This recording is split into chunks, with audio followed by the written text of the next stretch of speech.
Hi, my name is Mary and I post easy-to-follow tasks that you can do to start your freelancing journey. Every day before 3 p.m., mag-upload ako ng mga videos na pwede ninyong sundan as some sort of roadmap para sa inyong pag-transition sa freelancing or working from home. You can do this on your phone bilang panimula, but mas maganda kung meron na kayong laptop or computer. And if handa na kayo, this is task number 4. If this is new to you, you are struggling to keep up with all of the tasks and you just don't know how to sort your emails or clean up your emails, create folders, how to learn Google Workspace, how to use task management app, at saka yung mga previous tasks na ginawa natin before, just like Minerin here, this is for you. Today is all about building habits and revamping how you operate to have a work-life balance. Yes, we're doing it this early because kailangan nyo mapag-aralan kung paano i-organize ang inyong oras. Tamang-tama ito kung gusto nyo humabol dun sa aming 365 days Freelancer na Midis 2023 habit, because today we're going to put together everything we've done from task 1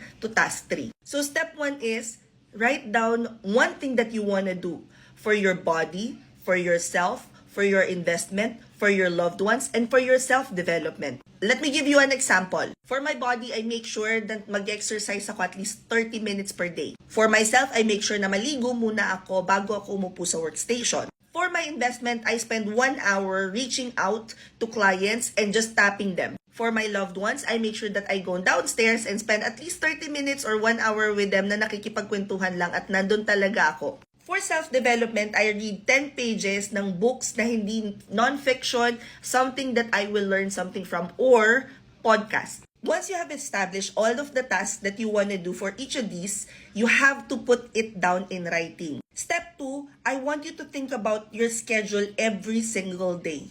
Anong oras ka matutulog? Paggising mo, start with something good for your body and then yourself and then your investment and then your loved ones and then your self-development. Make sure na nakaplot lahat because you want a time block. Speaking of time blocking, step 3 is you have to put it on your Google Calendar. Here's how I do it. Open Google Chrome, click the waffle icon, look for Google Calendar. First thing I want you to do is go to settings and make sure na naka-Philippine time zone yung calendar ninyo.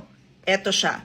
Pero dahil yung computer ko is naka-Eastern din siya. To change it, all you have to do is click here and then look for Manila or Philippine Standard Time, PAC. And then sa pinakang baba, makikita nyo na, saved. Click nyo lang ulit yung settings, PAC, para bumalik siya dito sa kalendaryo ninyo. And then dito sa pinakang taas, i-click nyo lang yung PAC Day. Click nyo lang yung Create, PAC, and then Event. Hindi ka siya sa isang video. Come back for part 2. If i-film ko na hindi matagal, saglit lang. Comment and follow ha.